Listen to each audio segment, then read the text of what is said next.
ഭീതിയോട് കൂടിയാണ് ജനം ഇന്ന് കാണുന്നതെന്ന് തോന്നുന്നു. അല്ലാത്തൊരു വിഭാഗം ഉണ്ടായിരിക്കാം, ഇല്ലെന്ന് ഞാൻ പറയുന്നില്ല. പക്ഷെ എന്തായാലും ഒരു ഭീതിജനകമായ അന്തരീക്ഷം ഉണ്ടായിട്ടുണ്ട്. അതിന്റെ ഒരു ശാസ്ത്രീയമായിട്ടുള്ള വശവും എന്താണ് ആന ഉപയോഗിക്കുന്നത്, ആന എന്താണെന്ന് ഒന്ന് വളരെ ചുരുക്കി ഒന്ന് പറഞ്ഞു തന്ന ഉപകാരമായി.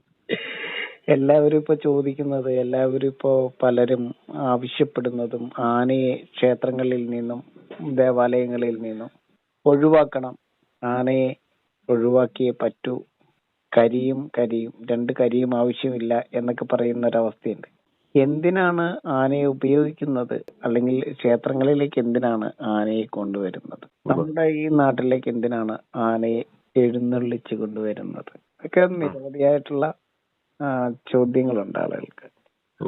അതായത് ആന എന്നൊക്കെ പറയുന്നത് ആനന്ദനത്തെ ജനിപ്പിക്കുന്നതിൽ വമ്പന്മാരായിട്ടുള്ള കൊമ്പന്മാരാണ്. നമുക്ക് ആഹ്ലാദത്തെ ജനിപ്പിക്കുന്നതിന് കാരണമായിരിക്കുന്ന ഏറ്റവും ശ്രേഷ്ഠരായിട്ടുള്ള വമ്പന്മാരാണ്, കൊമ്പുള്ള വമ്പന്മാരാണ് ആനകൾ, അല്ലെങ്കിൽ നന്ദി, കാള എന്ന് പറയുന്നത്. ഇതിനാണ് ആന എന്ന് പറയുന്നത്. ആന എന്ന് പറഞ്ഞാൽ കാളയാണ്, ആന എന്ന് പറഞ്ഞാൽ ഗജമാണ്. ഈ കൊമ്പന്മാരുടെ വമ്പത്തരം തന്നെയാണ് പലപ്പോഴും ആനമടിയന്മാരെ പോലും ഉത്സാഹിപ്പിക്കുന്ന രീതിയിലേക്ക് ഉത്സവങ്ങളെ ശരിക്കും ഓരോ ദേശങ്ങളിലും കൊടിയേറ്റുന്നത്, ഉത്സവങ്ങളെ കൊടിയിരുത്തുന്നത്. ആനയില്ലെങ്കിൽ ചിലപ്പോൾ ആ ഉത്സവത്തിന്റെ നിറം കെട്ടുപോകും. 64 കലകളുണ്ടെങ്കിലും എത്ര കണ്ട വാദ്യങ്ങളുണ്ടെങ്കിലും ചിലപ്പോ ആ ഉത്സവം പൂർണ്ണാർത്ഥത്തിൽ അത് ഒരു ഉത്സാഹത്തിലേക്ക് എത്തില്ല. ഉത്സാഹമാണ് ജീവിതം. ആ ഉത്സാഹത്തിലേക്ക് ഹേമന്തകാലത്തെ ക്ഷീണത്തിൽ നിന്നും മരണകാരണമായി, അതായത് മഴക്കാല ജന്യരോഗങ്ങളാൽ ഉണ്ടാകുന്ന ശരത്കാല ദുഃഖങ്ങളിൽ നിന്നും അതിൽ നിന്നും ജനിക്കുന്ന ഹേമന്തകാലത്തിൽ നിന്നും ജനങ്ങളെ ഉത്സാഹിപ്പിച്ച് ഉത്സാഹമാകുന്ന ജീവിതത്തിലേക്ക് കുടിയിരുത്തി ശൈത്യത്തെ തണ്ടുന്നതിന് വേണ്ടിയിട്ടാണ് ക്ഷേത്രോത്സവങ്ങൾ. അപ്പോൾ ഈ ക്ഷേത്രോത്സവങ്ങളിൽ പൂർണ്ണമായിട്ടും അതിന്റെ ഓരോ ക്ഷേത്രത്തിനും അതിൻ്റെതായിട്ടുള്ള ഒരു ചിട്ടവട്ടങ്ങളുണ്ട്. അങ്ങനെയുള്ളിടത്ത് പലയിടത്തും ആ ദുഃഖ നിവൃത്തിയുടെ ഭാഗമായിട്ട് പരിഹാരാർത്ഥം ചെയ്യുന്നതാണ് ഉത്സവ ചടങ്ങുകൾ. അപ്പോൾ എപ്പോഴും മഹാക്ഷേത്രങ്ങൾ ഉൾപ്പെടെയുള്ള സ്ഥലങ്ങളിൽ ആനകൾക്ക് വളരെ വലിയ പ്രാധാന്യമുണ്ട്. അപ്പോ ജീവനെ തന്നെ ഹരിക്കുന്ന മരണത്തിന്റെ നിറമായിരിക്കുന്ന ഈ കരിയുടെ പുറത്താണ് ജീവന്റെ തിടമ്പേറ്റുന്നത്. അതിന്റെ പിന്നിലത്തെ സയൻസ് ഇതാണ്, ഉത്സാഹത്തെ ജനിപ്പിക്കുക. ഇപ്പൊ എത്ര വാദ്യങ്ങളുണ്ടെങ്കിലും പാരായണങ്ങളുണ്ടെങ്കിലും ഏത് കലകളുണ്ടെങ്കിലും ഉത്സാഹിക്കാത്തവനും ആനയെ കണ്ടാൽ രണ്ട് ചുവട് ആനയോടൊപ്പം ചെല്ലും. ആന പടി കടന്ന് ചെന്ന് ആനന്ദിപ്പിക്കുമ്പോഴാണ് പലർക്കും ഉത്സാഹം ജനിച്ച് ഉത്സവ സ്ഥലങ്ങളിലേക്ക് എത്തുന്നത്.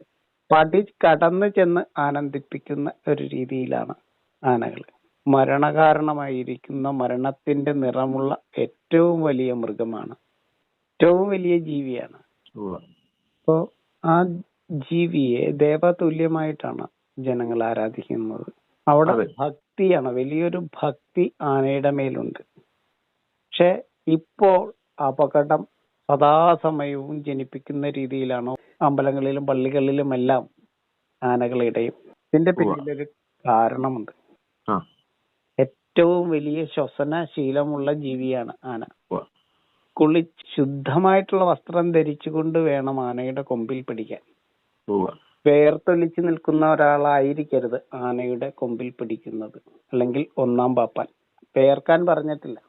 വേർപ്പിന്റെയോ മദ്യത്തിന്റെയോ മാംസത്തിന്റെയോ ദുർഗന്ധങ്ങൾ ഇല്ലാത്ത ആനയോടൊപ്പം വെജ് കഴിക്കുന്ന പരസ്പരം വിശ്വാസം ആ ഭക്ഷണത്തിലാണ്. മനുഷ്യന് പരസ്പരം വിശ്വാസമില്ലാത്തതിന്റെ കാരണം പരസ്പരം പൊരുത്തമില്ലാത്ത ഭക്ഷണം കഴിക്കുന്നവരാണ് മനുഷ്യര്. മിശ്രഭുക്കാണ് മനുഷ്യൻ. മിശ്രഭുക്ക് ആയതുകൊണ്ട് തന്നെ പരസ്പരം വിശ്വാസം ഉണ്ടാവില്ല. ആനയുടെ കൂടെ നടക്കുന്ന പാപ്പാനും ആരായിരിക്കണം? വെജായിരിക്കണം.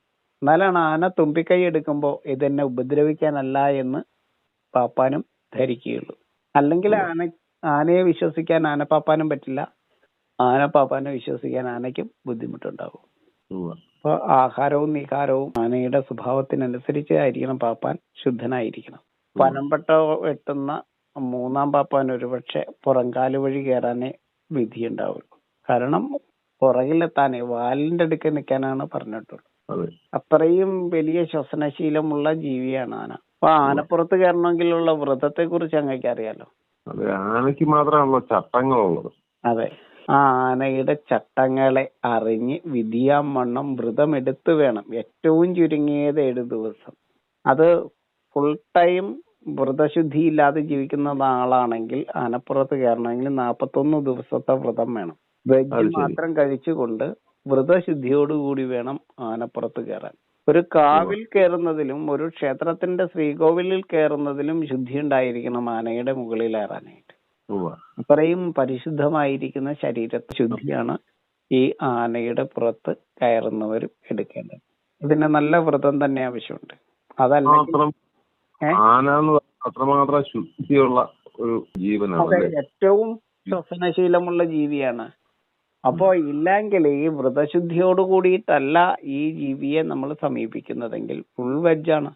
അങ്ങനെയുള്ള ഒരു ജീവിയുടെ അടുത്ത് ഏറ്റവും കൂർമ്മബുദ്ധിയാണ്, ഏറ്റവും വലിയ ബ്രെയിനുള്ള ജീവിയാണ്. അങ്ങനെയുള്ള ജീവിയുടെ അടുത്ത് വ്രതശുദ്ധി ഇല്ലാതെ ശുദ്ധമല്ലാതെയാണ് അവിടെ കയറുന്നതെങ്കിൽ ആന നിലത്ത് വെക്കാതെ കൊണ്ട് നടക്കും.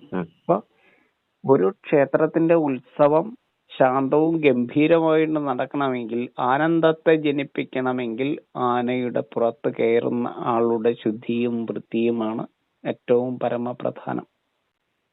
ആനയുമായിട്ട് ബന്ധപ്പെട്ട് നിൽക്കുന്ന, ആനയുടെ മുമ്പിൽ തീവെട്ടി പിടിക്കുന്ന ആള് തൊട്ട് തുടങ്ങും.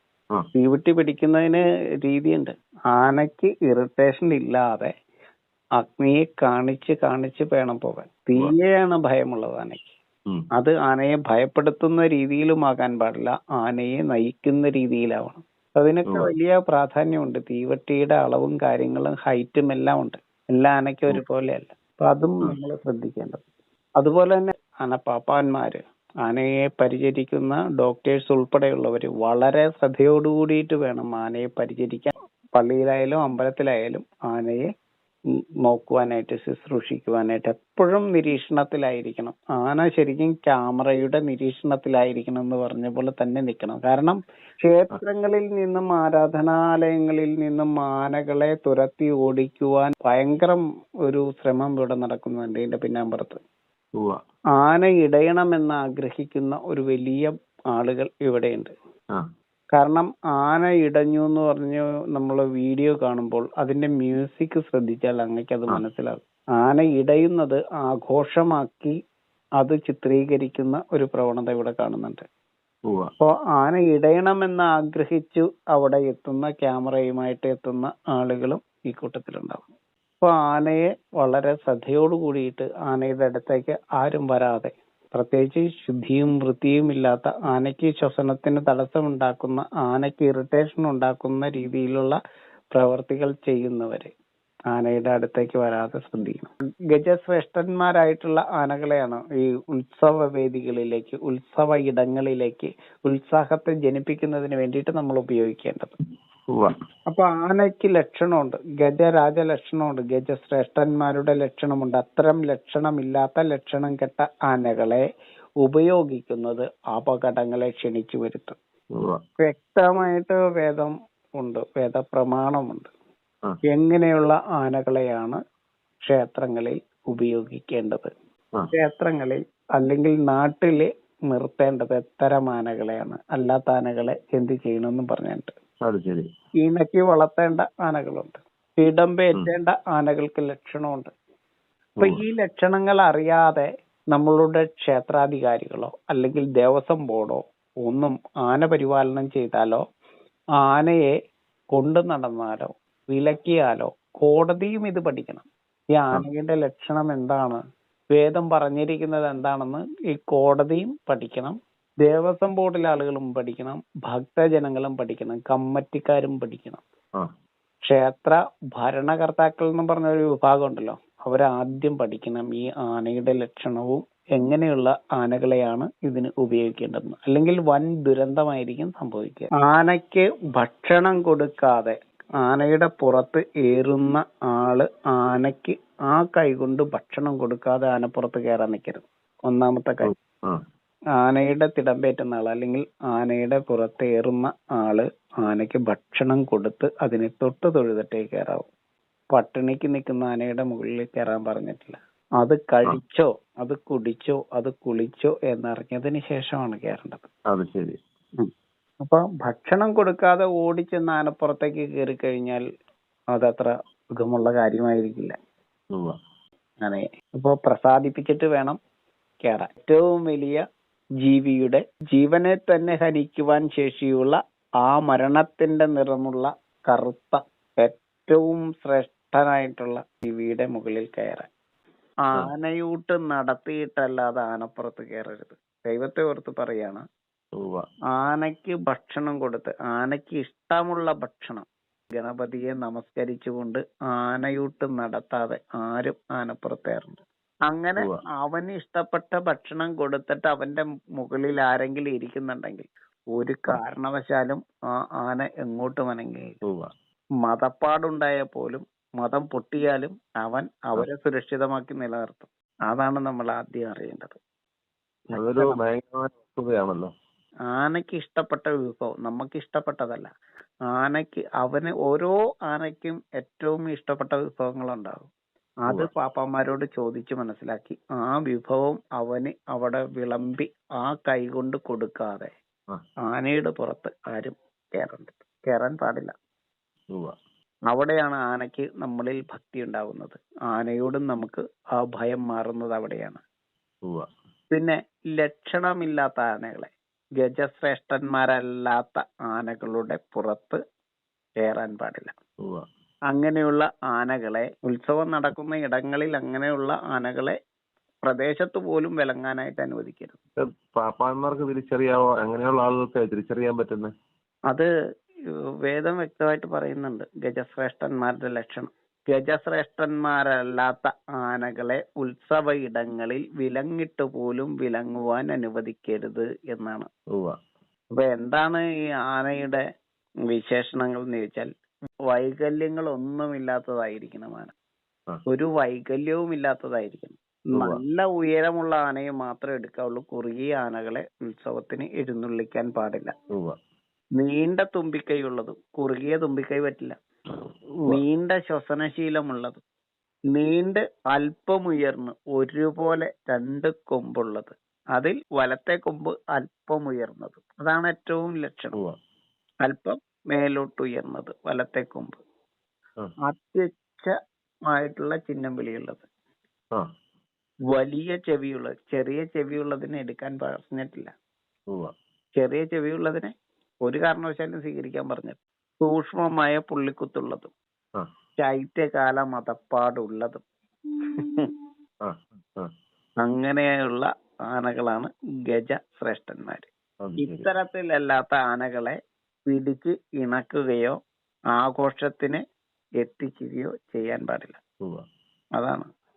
ആനന്ദനത്തിനായിട്ട് ഉപയോഗിക്കണമെങ്കിൽ ഇത്തരം ആനകളെ, ഗജശ്രേഷ്ഠന്മാരുടെ ഈ പ്രത്യേകതകളുള്ള ലക്ഷണമൊത്ത ആനകളെ അല്ലാതെ ഉപയോഗിച്ചാൽ ആനന്ദമായിരിക്കില്ല, അപകടം മാത്രമേ അവിടെ ഉണ്ടാവുള്ളൂ. അപ്പോൾ അപകടം ഉണ്ടാകുന്നതിന്റെ പ്രധാന കാരണങ്ങൾ ഇതൊക്കെയാണ്. വ്യക്തതയില്ലാത്ത, ശ്രദ്ധയില്ലാത്ത, ശാസ്ത്രീയത നഷ്ടപ്പെട്ടാൽ എല്ലാം അപകടമാണ്. കരിമരുന്നും അപകടമാണ്, ആനയും അപകടമാണ്. ശ്രദ്ധ എന്ന് പറയുന്നത് വലിയ പ്രാധാന്യമാണ് ഈ കാര്യങ്ങളിൽ വേണ്ടത്. ശ്രദ്ധ നഷ്ടപ്പെട്ട കരിയും അപകടമാണ്, കരിമരുന്നും അപകടമാണ്. തീർച്ചയായിട്ടും. എല്ലാം പാകത്തിനേ പാടുള്ളൂ. ഇത്ര ആന വേണമെന്ന് ഒരിടത്തും നിബന്ധനയില്ല. ഒരു ചാർട്ടിലും ഉണ്ടാവില്ല, ഒരു പടിത്തരത്തിലും ഇല്ല. ഗജശ്രേഷ്ഠന്മാരെന്ന് പറഞ്ഞേക്കണേ. ഗജശ്രേഷ്ഠന്മാരെന്ന് പറഞ്ഞാൽ എന്താണ് അർത്ഥം, എന്താണ് ഗജശ്രേഷ്ഠന്റെ പ്രത്യേകത എന്നാണ് നമ്മൾ ഓരോ കമ്മിറ്റിക്കാരും, ഓരോ ഭക്തജനങ്ങളും, ഓരോ ഉദ്യോഗസ്ഥന്മാരും അറിഞ്ഞിരിക്കേണ്ടത്. കോടതിയും ഇത് അറിഞ്ഞിരിക്കണം. നമ്മൾ ഈ ഗജശ്രേഷ്ഠന്മാരെ തെരഞ്ഞെടുക്കുന്നത് ഈ മാനദണ്ഡത്തിലല്ല എങ്കിൽ ഇത് അപകടത്തെ ക്ഷണിച്ചു വരുത്തും, ഉത്സാഹത്തെ കെടുത്തും. അപ്പൊ നമ്മള് ഏറ്റവും പ്രധാനമായിട്ടും അറിഞ്ഞിരിക്കേണ്ടത്, ക്ഷേത്രങ്ങളിൽ ആനയെ സെലക്ട് ചെയ്യുന്നത് ഈ ഒരു മാനദണ്ഡമാണ് എടുക്കേണ്ടത്. ആനപ്പുറത്തേറുന്ന ആള് മദ്യപിക്കുന്ന ആളാണോ അല്ലയോ, ശുദ്ധിയും വൃത്തിയുമായിട്ട് ജീവിക്കേണ്ട ആളാണോ, വെജ് മാത്രം കഴിക്കുന്നവനാണോ ആനപ്പുറത്ത് കയറുന്നത്, അതായത് നോണും വെജും കഴിക്കുന്നവനാണോ, ഇതെല്ലാം പ്രധാന ഘടകമാണ് ഒരു ഉത്സവത്തിന്റെ വർണ്ണത്തെ കെടുത്തുവാൻ അത് കാരണമാകും. വ്രതശുദ്ധിയോട് കൂടിയിട്ട് മാത്രമേ ആനയുടെ ദേഹത്ത് തൊടാവൂ. അത് ഒന്നാം പാപ്പാന്റെ നിർദ്ദേശം അനുസരിച്ച് മാത്രമേ ആനയുടെ ദേഹത്തോ വാലെ പോലും തൊടാവുള്ളൂ. ആനപ്പാപ്പാൻ ഒന്നാം പാപ്പാൻ ശുദ്ധിയുള്ള ആളായിരിക്കണം, വൃത്തിയുള്ള ആളായിരിക്കണം. കുളിച്ചിട്ട് കൊമ്പെ പിടിക്കാനാ പറഞ്ഞത്, കുളിച്ച് കുറിയിട്ട് കൊമ്പെ പിടിക്കാനാ പറഞ്ഞത്. അപ്പോ ശുഭ്രവസ്ത്രധാരിയായിരിക്കണം തീർച്ചയായിട്ടും. അങ്ങനെയുള്ള കാര്യങ്ങളെല്ലാം ഉണ്ട്. ഇത്തരം കാര്യങ്ങളിൽ വളരെ ശ്രദ്ധിക്കണം. അതുപോലെ തന്നെ ആനയെ പൂരപ്പറമ്പിൽ നിന്നും ഒഴിവാക്കാൻ വേണ്ടിയിട്ട് ആനയെ ദ്രോഹിക്കുന്ന പ്രവണതകളും സ്വാഭാവികമാണ്. ഇതെല്ലാം ഈ ക്ഷേത്ര നടത്തിപ്പുകാർക്ക് വളരെ ശ്രദ്ധയുണ്ടാവണം. ആനയെ പണ്ട് ഇരുട്ടത്ത് കൊണ്ട് കെട്ടുന്നത് പോലെ കൊണ്ട് കെട്ടാൻ പറ്റുന്ന ഒരു കാലത്തല്ല നമ്മൾ നിൽക്കുന്നത്. അല്ല, ആനയെ ശരിക്കും ക്യാമറയുടെ നിരീക്ഷണത്തിൽ വേണം നിർത്താൻ. ആനയെ എവിടെ തളച്ചാലും അവിടെ ക്യാമറ ഉണ്ടാവണം. അവിടെ തീർച്ചയായിട്ടും അതിന് സുരക്ഷ ഉണ്ടാവണം. ആ സുരക്ഷയുടെ മാനദണ്ഡങ്ങളെല്ലാം പാലിച്ചുകൊണ്ട് വേണം ശരിക്കും ക്യാമറയുടെ നിരീക്ഷണത്തിൽ വേണം ആ ഗജരാജനെ അവിടെ എത്ര ദിവസമാണോ ആ പൂരത്തിനെത്തിയിരിക്കുന്നത് അത്രയും ദിവസം അവിടെ നിർത്താനായിട്ട്. മനുഷ്യത്വരഹിതമായ പ്രവർത്തകരുടെ എണ്ണം വർദ്ധിച്ചു. പിന്നെ തീർച്ചയായിട്ടും ഇതൊരു വലിയൊരു അജണ്ടയാണ്. ഇതിനകത്ത് മതമോ ജാതിയോ ഒന്നും ഞാൻ കലർത്തുന്നില്ല. നമ്മുടെ സംസ്കാരത്തെ നശിപ്പിക്കാൻ വേണ്ടി അതെ ആണ് അതിന്റെ പ്രധാന കാരണം അല്ലേ ശാസ്ത്രം. അപ്പൊ അത് നമ്മളെ എല്ലാവരും ശ്രദ്ധിക്കണം.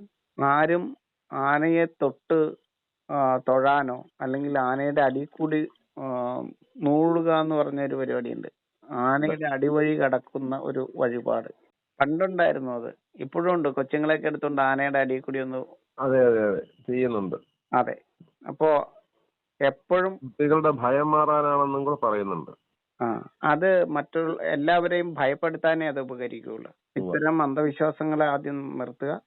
വളരെ ശ്രദ്ധയോട് കൂടിയിട്ട് ആനയെ പരിപാലിക്കുക. ഓരോ ഗജശ്രേഷ്ഠനും ഓരോ ആനയ്ക്കും അവർ ഇഷ്ടമുള്ള ആഹാരത്തിന് പ്രത്യേകതയുണ്ടല്ലേ. പിന്നെ ആനയ്ക്ക് ഓരോ ആനയ്ക്കും ഏറ്റവും ഇഷ്ടപ്പെട്ട ഭക്ഷണങ്ങളുണ്ടാവും. ആ ഭക്ഷണം പാപ്പാനോട് ചോദിച്ച് മനസ്സിലാക്കിയിട്ട് ആ ഭക്ഷണത്തെ കൊടുത്ത് ആനയൂട്ട് നടത്താതെ ഒരാളും ആനയുടെ പുറത്ത് കയറാം. അങ്ങനെ ശ്രദ്ധിച്ചോണ്ട് ചെയ്യുകയാണെങ്കിൽ ഈ അപകടങ്ങളൊന്നും ഉണ്ടാകാൻ വഴിയില്ല. തീർച്ചയായിട്ടും. അല്ലാതെ ഈ ശുദ്ധിയില്ലാതെ ഏത് ഭഗവാന്റെ തിടമ്പേറ്റി മുകളിൽ കയറിയിരുന്നാലും അത് ശരിക്കും സുരക്ഷിതമല്ല എന്ന് തന്നെ അറിയണം. ഏറ്റവും ബുദ്ധിയുള്ള ജീവിയാണ് ഈ ആനയെന്ന് അറിഞ്ഞിട്ട് വേണം നമ്മൾ ആനന്ദനത്തിന് വേണ്ടിയിട്ട് ഈ ആനയെ ഉപയോഗിക്കാനായിട്ട്.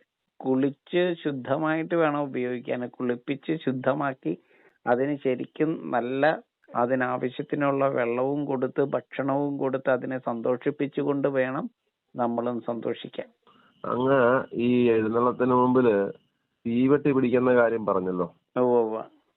ആനയിൽ നിന്നുള്ള അകലവും തീവെട്ടിയുടെ ഉയരവും അതെ ശാസ്ത്രീയമായ ഒരു അടിത്തറയുണ്ടെന്ന് പറഞ്ഞു. എന്താണെന്ന് ഒന്ന് വ്യക്തമാക്കാം. ഒരു പരിധിയിൽ കൂടുതൽ ആനയുടെ കണ്ണിന്റെ ദൃഷ്ടിയിൽ നിന്ന് ഒരു പരിധിയിൽ കൂടുതൽ തീവെട്ടി ഉയർത്താൻ പാടില്ല.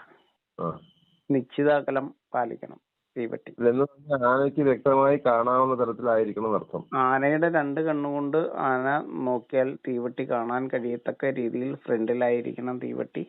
ആനയോട് ഏറ്റവും അടുത്താവരുത്. ആനയ്ക്ക് തീയാണ് ഏറ്റവും ഭയമുള്ളത്. ആനയെ ശരിക്കും കൺട്രോൾ ചെയ്യുന്നത് തീവെട്ടി പിടിക്കുന്ന ആളാണ്. തീവെട്ടി എങ്ങനെ പിടിക്കുന്നു, വളരെ സ്പീഡിൽ തീവെട്ടി ചരിച്ചാൽ ആന അപ്പൊ തന്നെ ആനയുടെ ശ്രദ്ധ മാറും. അപ്പൊ അതുകൊണ്ട് തീവെട്ടിക്ക് എണ്ണയൊഴിക്കുന്ന സമയത്ത് തീവെട്ടി ചരിക്കുമ്പോൾ പോലും വളരെ ശ്രദ്ധിക്കേണ്ടതുണ്ട്. അപ്പൊ സത്യത്തില് അങ്ങനെ പറഞ്ഞു വന്ന ആനയുടെ മുന്നിലുള്ള തീവെട്ടി എണ്ണ തീർന്നു എന്നുണ്ടെങ്കിൽ പകരം ഈ തീവെട്ടി ആനയുടെ മുമ്പിൽ നിന്നും മാറ്റിയതിനു ശേഷം പകരം ഒരു തീവെട്ടി വെച്ചിട്ട് വേണം ചെയ്യാനായിട്ട്. അല്ലെങ്കിൽ വളരെ ശ്രദ്ധാപൂർവം അതിനെ ഉപയോഗിക്കണം മറ്റു രീതിയിൽ. ആനയുടെ ഫ്രണ്ടിലേക്ക് പെട്ടെന്ന് തീവെട്ടി ചരിക്കുകയോ തീവെട്ടി പെട്ടെന്ന് അനക്കുകയോ ചെയ്യരുത് എന്നാണ് പറഞ്ഞതിന്റെ അർത്ഥം. തീവെട്ടി ഒരുപാട് ഉയരത്തിലും പിടിക്കരുത്. അപ്പൊ അങ്ങ് പറഞ്ഞതനുസരിച്ച് എത്ര ശ്രദ്ധയോടെയാണോ ഒരു ക്ഷേത്രത്തില് ആനയെ ഉപയോഗിച്ചുകൊണ്ടുള്ള ഓരോ കാര്യങ്ങൾ ചെയ്യുമ്പോ അല്ലേ? തീർച്ചയായിട്ടും. തീവെട്ടിയുടെ വ്യാസമുണ്ടല്ലോ, അത് ആനയുടെ രണ്ട് ദൃഷ്ടിക്കും കാണാൻ പാകത്തിനാണ് പിടിക്കേണ്ടത്. അകലം കൃത്യമായിരിക്കണം. തീവെട്ടി പിടിക്കുന്നവൻ മുതൽ ആനയുടെ പുറത്തിരിക്കുന്ന ആളുകൾ തൊട്ട് ആനയെ കാണാനെത്തി നിൽക്കുന്ന എല്ലാവരും ഉവ്വ. ആനയെ സന്തോഷിപ്പിക്കണം. നല്ല എങ്ങനെ ഭക്ഷണങ്ങൾ കിട്ടുന്ന ഇടങ്ങളായിട്ട് ക്ഷേത്രങ്ങൾ മാറണം. അപ്പോഴാണ് ആനകൾക്കും ആനന്ദം ഉണ്ടാവുള്ളൂ. നമ്മൾ മാത്രം ആനന്ദിച്ചാൽ മതിയോ? എത്രമാത്രം ആനയെ സന്തോഷിപ്പിക്കുന്നു അത്രമാത്രം സന്തോഷമായിരിക്കും പൊതുവെ കിട്ടുന്നതല്ലേ. അതെ. ഇപ്പോ അവല്, മലര്, കൽക്കണ്ടം, മുന്തിരി, പഴങ്ങള്, അതുപോലെ തന്നെ കരിമ്പ് എല്ലാം നല്ല വിഭവസമൃദ്ധമായിട്ടുള്ള ഭക്ഷണങ്ങൾ ഒരുക്കിക്കൊണ്ട് വേണം ആനയെ പൂരപ്പറമ്പുകളിലേക്ക് ക്ഷണിച്ചു വരുത്താൻ. ഉവ്വ. ആനയ്ക്ക് അന്നം കൊടുക്കുന്ന ഇടങ്ങളാണ് ക്ഷേത്രങ്ങള്. ഉം. ആ ആനയ്ക്ക് അന്നദാനം നടത്തുന്ന ഇടങ്ങളായിരിക്കണം ക്ഷേത്രങ്ങള്. അതാണ് നമ്മൾ ആദ്യം മറന്നുപോയത്. ഇനി അത് എല്ലാവരും ഓർക്കണം. അപ്പോ നമുക്ക് ഓരോ ആനയെ കാണുമ്പോഴും ഗജരാജനാണോ ഗജശ്രേഷ്ഠനാണോ എന്ന് തിരിച്ചറിയാം. തിരിച്ചറിയാനായിട്ട് ഈ വീഡിയോ സഹായിക്കട്ടെ. ഈ വീഡിയോ എല്ലാവർക്കും ഷെയർ ചെയ്യണമെന്നാണ് എനിക്കും പറയാനുള്ളത്. തീർച്ചയായിട്ടും ഈ ക്ഷേത്രവുമായി ബന്ധപ്പെട്ട് വിശ്വാസികളുമായി ഭക്തരുമായി ബന്ധപ്പെട്ട് വളരെ വിശദമായി ഇപ്പോ പറഞ്ഞു തന്നു. തീർച്ചയായിട്ടും ഇത് ഇവിടുത്തെ വിശ്വാസി സമൂഹം ഇത്തരത്തിൽ ശ്രദ്ധയോടുകൂടി ആന ഉപയോഗിച്ചാൽ ഇവിടെ യാതൊരുവിധ ബുദ്ധിമുട്ടുകളും നമ്മുടെ ആഘോഷങ്ങൾക്ക് ഉണ്ടാവാൻ സാധ്യതയില്ലെന്ന് തന്നെയാണ് വിചാരിക്കുന്നത്. ഈ അറിവ് എല്ലാവരിലേക്കും എത്തിക്കാനുള്ള ശ്രമം എല്ലാവരുടെ ഭാഗത്തുനിന്നും ഉണ്ടാകണമെന്നാണ് എന്റെ ഒരു അപേക്ഷ. ഏറ്റവും അടിയന്തരമായിട്ട് പ്രത്യേകിച്ച് ഉത്സവകാലമാണ്. ഈ ഉത്സവകാലം ആയതുകൊണ്ട് വളരെ പെട്ടെന്ന് എല്ലാവരിലേക്കും ഈ സന്ദേശം എത്തിക്കാൻ കഴിയട്ടെ. അത് നമ്മുടെ ഉത്സവങ്ങളെയെല്ലാം വളരെയധികം ഉത്സാഹഭരിതമാക്കട്ടെ എന്ന് മാത്രമാണ് പറയാനുള്ളത്.